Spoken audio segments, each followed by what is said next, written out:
بیدا یکیشو انتخاب کن.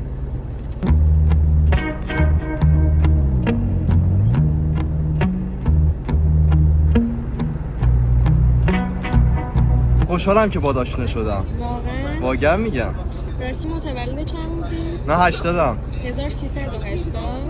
نه 80 خالی دایناسورم کارشو کنه.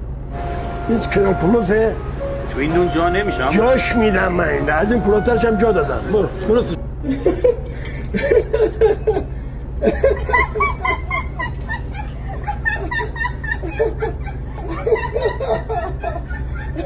سلام دوستان، با استاد اومدیم بیرون طبیعت گردی و استاد فقط داره میخوره، منم دارم اینو تماشا میکنم. نگاه لامصب